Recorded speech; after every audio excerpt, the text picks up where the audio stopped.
So Michael Brooks decided to take to YouTube to once again tell inostensible lies about Tulsi Gabbard's career. Now, for many of us, this isn't a surprise.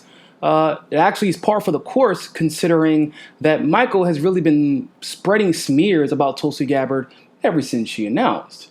But the doubling down is a bit troublesome, I must admit, considering that all these lies have been debunked. Now, since Michael doesn't want to go do his own research, I figure, hell, we do it all the time for everybody else, so we might as well help Michael out as well. So, as we all know, Tulsi Gabbard is widely viewed as the anti-imperialist, anti-war candidate.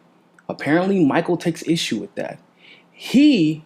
I'll just let him tell you for himself. Again, I'd be the first to say she's running for president, although I hear Bernie talking a hell of a lot about the military-industrial complex. I don't necessarily hear that from other candidates. Not Tulsi. I don't hear that from Tulsi. Wow, Michael. I guess you got her there. You're right. If only Tulsi would mention the military-industrial complex a little bit more, then maybe we could take her anti-war stance a little more seriously. I'm not intimidated by the military-industrial complex and what they're pushing for. Will require every one of us to stand up against the military-industrial complex and powerful self-serving politicians who have a vested interest in perpetual war. Well, you can take your tinfoil hat off because the military-industrial complex is a real thing. They're from people in the mainstream media. They are from people in the foreign policy establishment that you're talking about, people who represent the interests of the military-industrial complex. Why were you the lone voice out there going after the neocons, going after the people that took us into these wars? I know the importance of national security, and I know that with that experience and the conviction not to bend to the whims of the military-industrial complex of the foreign policy establishment, I'm ready to do that job of commander-in-chief on day one. Oh, that's right. She talks about it a lot. In fact, she talks about it more than everybody else. What I just showed you was about maybe a half a dozen clips of the probably at this point hundreds of times she mentions the military-industrial complex. In addition to mentioning the military-industrial complex, she also addresses the root causes of a lot of our issues abroad, especially discussing the corrupt, intelligent communities that help facilitate a lot of the warmongering that we have seen on behalf of the United States, and also helps facilitating propaganda, which manufactures consent, which is really how the military-industrial complex has been able to exist for so long, seemingly unchecked. That's Tulsi who talks about that. Now, Brooks does go on to say, in his defense, that being anti-war does not necessarily mean being pro-peace.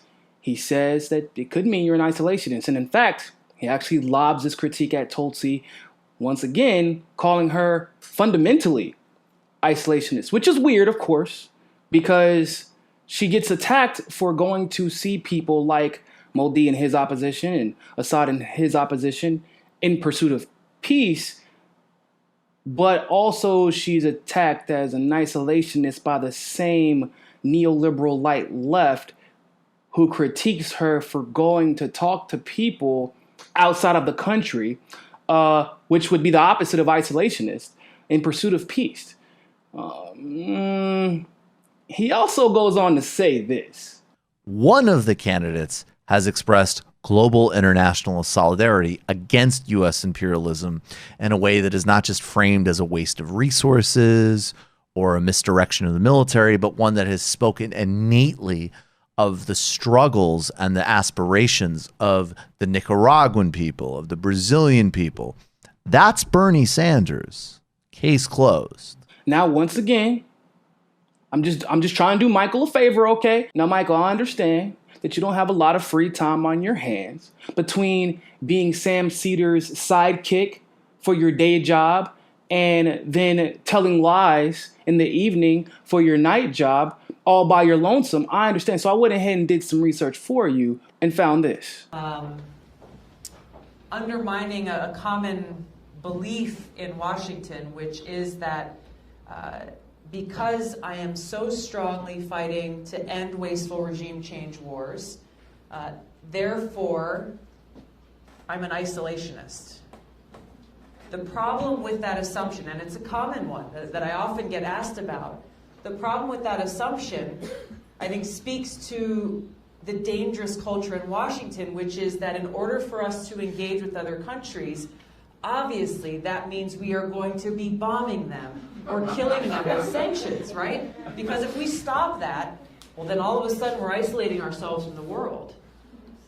It's terrible. It's a really sick mindset. We can and should be promoting peace, promoting understanding, promoting a foreign policy that's based on cooperation, on open lines of communication, rather than walking around the world trying to act as the world's police, waving our big stick. Wow.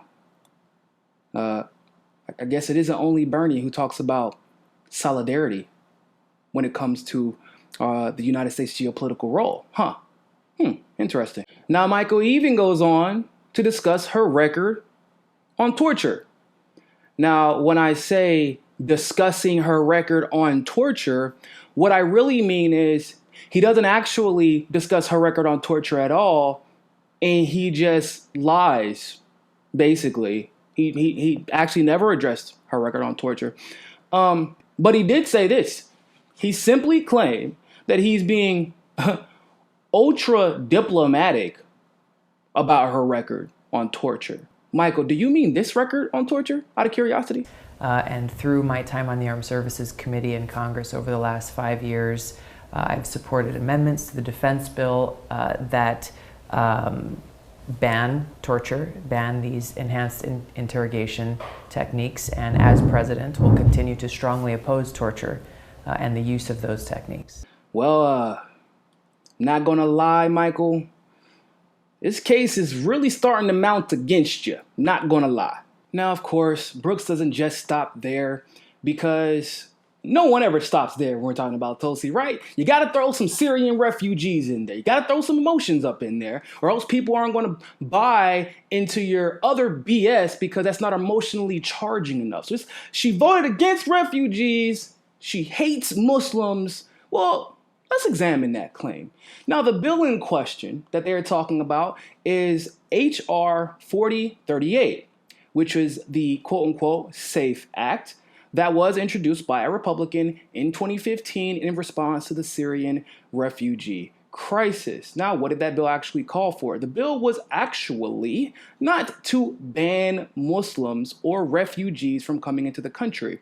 What it did was, in cases of refugees potentially coming from either Syria or Iraq, it expanded background checks. Now, why would Tulsi vote for something like that? I can't speak for everybody else, but I can go through the litany of examples that Tulsi has expressed to us as to why potential background checks for Syrian refugees and Iraqi refugees specifically may be necessary. And that's because what has Tulsi been yelling since 2015 from the rooftops that everybody has been conveniently ignoring? Oh yeah, America, the United States, in case you're curious, Saudi Arabia, and other nations like Pakistan, who are allies of America, have been funding international terrorism. Remember, she said that on the debate stage, and everybody just kind of brushed it off the shoulders like it wasn't a big deal. Like she didn't just tell the world that America was working with Saudi Arabia and funding terrorism. Now, why would that be a big deal? Well, where did ISIS originate? Anybody know? According to Columbia University, they originated in Iraq. Yeah. And then, of course, once America gets into Syria, ISIS shows up in Syria. Mighty suspicious. But why else would she vote for something like this? Well, because Tulsi obviously understands America's hand in terrorism abroad right now, but also she understands her history, like the fact that Taliban actually ran Afghanistan before. That's something a lot of people don't know. They know that they're a terrorist organization, but do not know that once upon a time, they were officially recognized as the government of Afghanistan. Well, I can't say officially. They were only officially recognized by 3 people. The United States, Pakistan. Actually, I lied. The United States, Pakistan, and Saudi Arabia. Of course, right? What a surprise. Once again, 2 of the largest state-sponsored terrorism funders also supported the Taliban. And then America supports them. I'm sure that's a mere coincidence. Probably not, though, right? So what could possibly be the problem with this as far as immigration may be concerned? Well, a lot of people don't know that in Afghanistan specifically, whenever we finally went back there and started breaking up the Taliban, like other organizations that are sponsored by the United States or its allies, they might get flappy lips. So we say, hey, look, go into Pakistan, at least for the leaders, right? The leaders and officers, you go to Pakistan, get a little passport, fake identity, we'll take care of you. And then you might get a passport into the EU or into the United States. How do we know this has happened? Well, it actually happened to a good friend of mine. And I strongly urge you to go read her piece on this. It was in the Daily Beast. Her name is Nahid, and she was a child bride of the Taliban. And that is exactly how she got into the United States. Because Pakistan was America's allies, and they are, if not top 2 or top 3, funders of terrorism. State sponsors of terrorists. They protect terrorists. That is their job. And for the longest, they protected them on behalf of the United States. And that is how Nahid was able to end up in North America. Because Pakistan gave a member of the Taliban an illegal passport. So when Tulsi, understanding all of this, votes to expand background checks, it's because she understands the people that the United States have protected in the past. Now, don't make the mistake of assuming that it's only in situations in Syria or with the Taliban in Afghanistan. It's been both. It's been in Syria. It's been in Afghanistan. We also protected the refugees from the Batista regime in Cuba, the regimes prior to Hugo Chavez in Venezuela, and the regimes prior to Lula and post-Lula in Brazil. So this isn't new. And in fact, you can come right on down to Miami if you don't believe me, Michael Crook, and check out which refugees end up here. It's coincidentally enough, always the white ones. And it's always the white ones with money. And it's always the white ones with money who would belong to the party that we would consider the GOP in their former country, the parties that are usually puppet regimes of the United States. So that's how refugee status in the United States work, or else we wouldn't be having so much issues with immigration right now under the Trump administration. Why? Because the federal judges appointed by Donald Trump under this administration constantly demonizes refugees, claiming that they have not earned refugee status, telling the world that they must stay out of the United States before claiming that refugee status, and then eventually, of course, they get denied anyway, and then there's an attempt to sweep them up. While, once again, here in Miami, for example, many of the refugees are white Latinos. They don't get questioned when they get pulled over. They don't get asked to show their green card. So if you understood how our refugee system actually worked, how it caters to the elite, how it caters to the American empire, then you would probably be a little bit more skeptical about just letting potential United States terrorism allies into the United States, because they might seek retaliation for us busting up the little crew overseas when we get tired of using them and we try to dispose of them. But even still, Michael, let's be honest. You don't know Tulsi's history when it comes to refugees, because if you did, even though she voted to expand background checks, expecting this country to better protect itself from I have to stress that, I can't stress that enough, our potential terrorist allies. She also voted to increase, or she wrote a letter to increase funding for refugees here in America and abroad in 2016. But I noticed how you left that little part out. And that seems to be the case with most of the Tulsi smears, right? They tell one part of the story, but don't tell the other half. Or they just completely and totally lie. Or they try and belittle her progressive stature for jokes. Oh, speaking of which, did y'all know that apparently Michael Brooks is he's a comedian? Did y'all know that? Because I didn't know that. And I've watched a few of his videos, and I don't think I've ever laughed. In fact, the only thing that I've ever found funny about Michael Brooks is the fact that he and apparently some other people actually consider him a comedian. Yeah, no. The only thing laughable about Michael Crook is his commentary. Let's be honest. Now, to make matters worse, Michael Brooks doubles down on the Hindu-phobic assertion that because Tulsi is Hindu, she should absolutely be speaking out on this Kashmir issue, which I don't have a problem with requesting, right? I don't have a problem with requesting her speaking out about the issue in Kashmir. My issue is that she's only being asked by Michael and others specifically because she is Hindu. Now, they try and do this little mental gymnastics technique that says that, well, Tulsi has ties to right-wing Hindu nationalists. And guess where they got that assertion from? That Intercept article that was written way back when, a couple of years ago, that eventually had to write at the bottom, way at the bottom, of course. Oh, by the way, we might not have gotten that right. We might have just based this off the fact that they have Hindu last names and they donate to Tulsi, and therefore they must be Hindu nationalists because they retracted that statement and put a note at the bottom of the article. Yeah. And of course, and this is how all this stuff gets circulated, right? Everybody else in the media took that and ran with it, just like they did with the 17 intelligence agencies that also got debunked. They still quote that, right? They don't care if it gets debunked. They don't care if they don't care. They don't care. But people like Michael pick up on it quick, right? They pick up on it fast. So, and that's exactly what happened. But hey, even still, I think this is an important teaching moment anyway. So I'm gonna go ahead and do a little bit of teaching.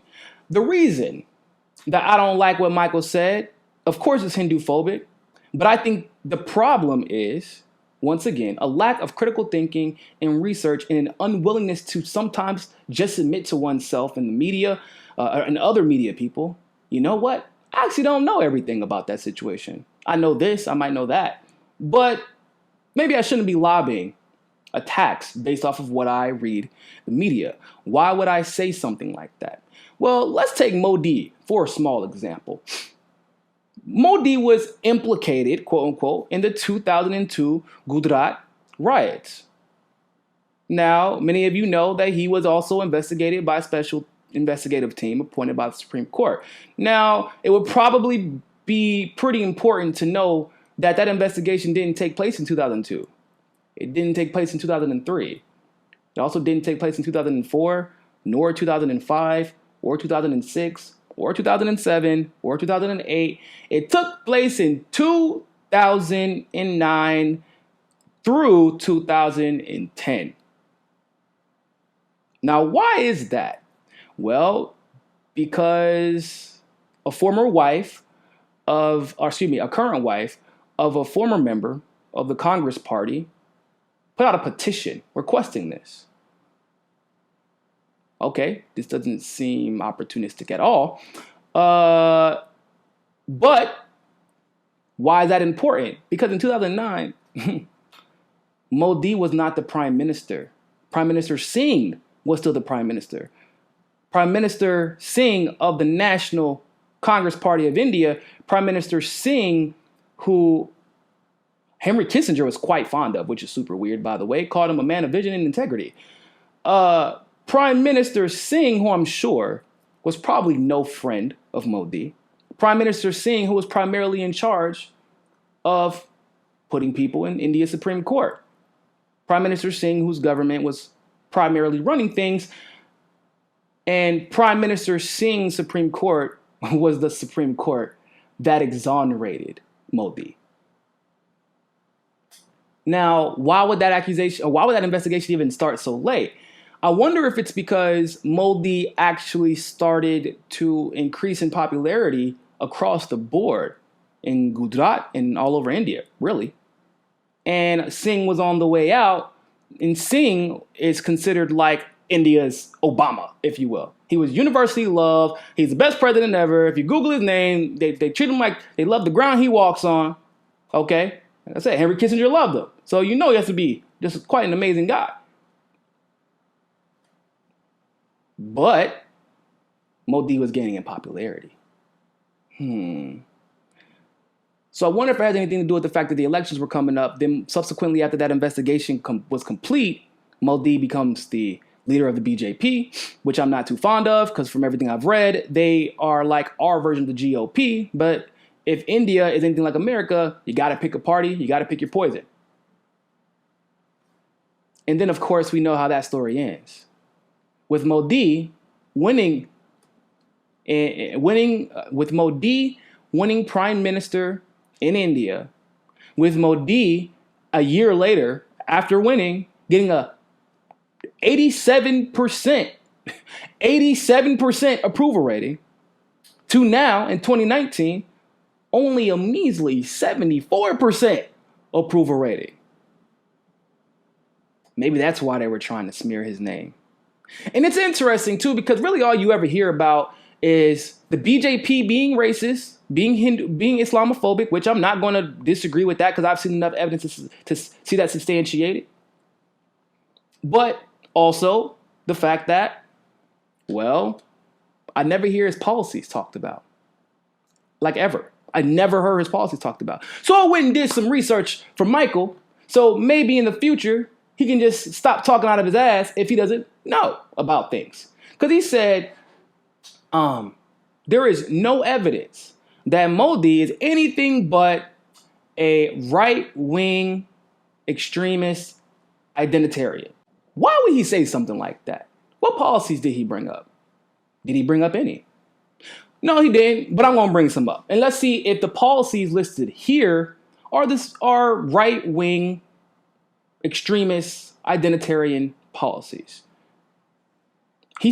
Modi is responsible for the Clean India mission of 2014, Make India, the Global Foreign Direct Investment Initiative, where he liberalized 25 sectors of India's economy, the Pradhan Mantri Mudha Yojana, which 100% funds startup companies, small businesses specifically in India. He got rid of corrupt loan practices and gave everyone a zero balance bank account. As a result, 132 million new accounts were opened. He also introduced universal health care to India. He expanded roads and electricity in India. He also started an International Yoga Day for all my yogis out there. And he actually leads most of the events on International Yoga Day. He also started the Defecation-Free India Initiative, which raised funds to construct toilets in each and every household and created public bathrooms in India for the first time. These don't sound like right-wing fascist policies to me. What it sounds like is that at best, Michael Brooks just went and found some sensationalist mainstream smears, didn't do his own research about policy substance, and just believed everything he read. Now, I need to help people understand something. These statements aren't to support or defend or attack Modi. What I'm trying to illustrate to you is that it's okay sometimes for people like Michael Crook to just admit you don't know. You don't know. And it's also important to look at substance because we also saw Michael Brooks push the Russiagate Trump conspiracy. And although I don't personally like Trump, just like I'm sure there are people who don't personally like Modi, If you don't like him, beat him at the ballot box with the truth and the facts.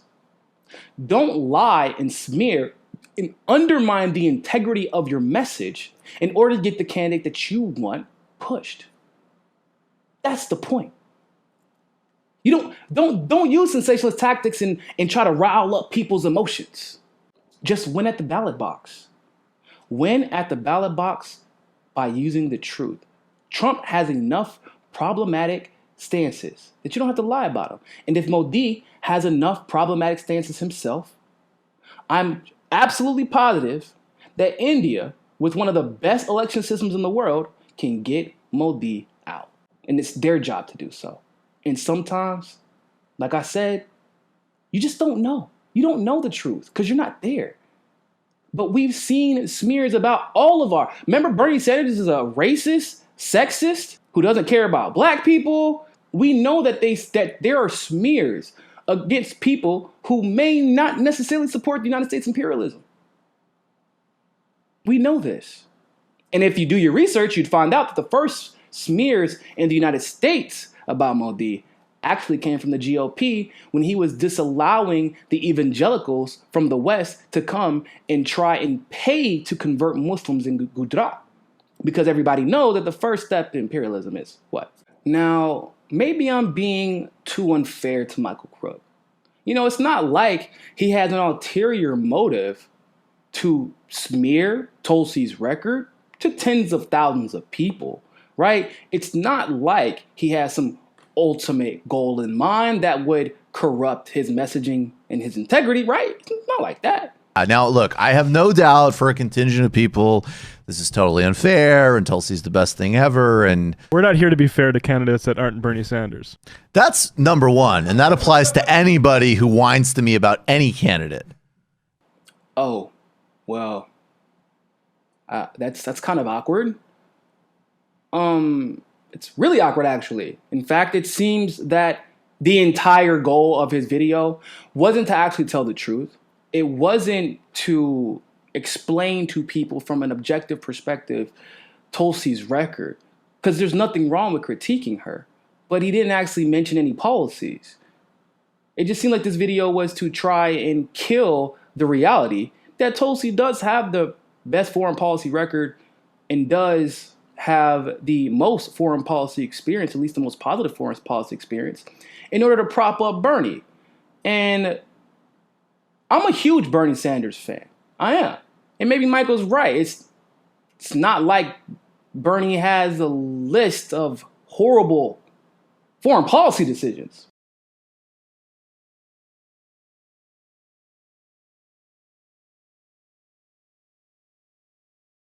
What's funny is the irony of Michael and others to smear anyone who actually challenges them on their lies about Tulsi as a part of this Tulsi cult that they think exists. And when I say it's ironic, it's because I am a person who still supports Bernie and was an avid supporter of Bernie in 2015. I remember that we were smeared as Bernie bros, if you all don't remember that. And you remember how that smear started? Because there was an accusation that Bernie was sexist. And he was racist. Then they took that smear and fashioned this attack against his supporters because, I mean, let's be honest, the attacks that the mainstream were using against Bernie didn't hold weight at all. So they had to attack his supporters instead. And yet here we are in 2019. The same people who got upset for being called Bernie bros in 2015 and 2016, really all the way up into this point, are now taking the smear that because Tulsi is Hindu, she belongs to a cult, and then saying that anyone who defends Tulsi is part of this is part of the Tulsi cult. What? So that's where we're at. So you can defend your candidate, because Tulsi supporters defend Bernie all the time, as you should. But whenever Tulsi supporters defend their own candidate, like you defend your own candidate, we are part of a cult, but you're not being a Bernie bro. That's pathetic, honestly. And it shows that you really don't have a defense. The facts don't really agree with you, so that's why you have to smear the supporters for challenging you. The moral of the story is, just like Bernie, Tulsi is imperfect. But being imperfect does not mean you are not progressive. And it's important to recognize this. And it's also important to recognize allies and adversaries, especially when some of those adversaries would dress like you, look like you, and talk like you, only to mislead you when it matters the most. And let's be clear about something. Tulsi is in a league of her own and really has demonstrated and excelled at policies that are unique to her message overall. I mean, we can look at things like the Securing America's Elections Act, the All Fossil Fuels Act, Medicare for All advocacy for her entire legislative career, 100% voting record with the LGBTQ community, and actually introduced a bill to make the LGBTQ community protected under the Civil Rights Amendments. Stellar criminal justice record, the Stop Arming Terrorism Act, the Stop Financing Terrorism Act. She has called out both parties, the military-industrial complex, the prison-industrial complex, and the corrupt foreign intelligence community, and much, much more. Things that really only she has done. And yet, Michael fails to bring these things up. In fact, most people who smear Tulsi fail to bring these things up. Why is it important? Because people like Michael are undermining democracy. I don't know if you know this, Michael, but people should probably be making complete and total informed decisions when they're going into the ballot box. It is not our job to lie. As journalists, as commentators, as pundits, whatever. Maybe you're a propagandist, and I don't know, and it could be your job to lie. I don't know. But I'm assuming that you're acting in good faith. Our job is to promote democracy, period. And you are undermining it by lying about the only other progressive ally on stage. You're not splitting support. If you've done your research, you've seen that people have been donating to damn near every candidate. It seems like all the top 10, it seems like. In other words, the more you try and split progressives and attack other progressives just because they run against a candidate that you prefer, the more you are doing a disservice to the progressive movement. Because eventually, Bernie won't be in the picture anymore. And eventually, your words could come back to haunt you when there are no progressive allies left after you've smeared them all. Dumbass. The establishment has no problem joining forces. They don't consider it splitting the vote. Why? Because a big donor class has donated to all of the establishment because they are all planning on combining their delegates. You think Bernie can win this by himself? He can't win this by himself no more than Tulsi can. Why? Because we've seen what happens when Bernie has all of the raw numbers. We've seen what happened when his numbers are better than literally everybody else's. He can still be cheated. So it's great that Bernie has all those raw numbers. It's fantastic, actually. But we also need someone who's going to be willing to hold people accountable. Because a progressive movement is just that. It's a movement. It's not one person. And as a man I greatly respect, and a man that you say you have endorsed for president once said, it's not about me. It's about us. And you are doing a great disservice to Bernie Sanders and all of his supporters, truly embodying the definition of a Bernie bro. Thanks for watching that segment of Mikasa Sukasa. Make sure you follow us on Twitter, on Facebook, on Roku TV, and on JustNForm.com. Also, you can make sure that you're subscribed to the channel by going to the subscribe button, pressing it, and hitting that notification bell to get all of our notifications. And of course, you can help us reach our goal of 500 patrons on Patreon by supporting the show by donating as little as $1. You can click on the link in the description below for that. And remember, more than anything else, find your balance. Peace.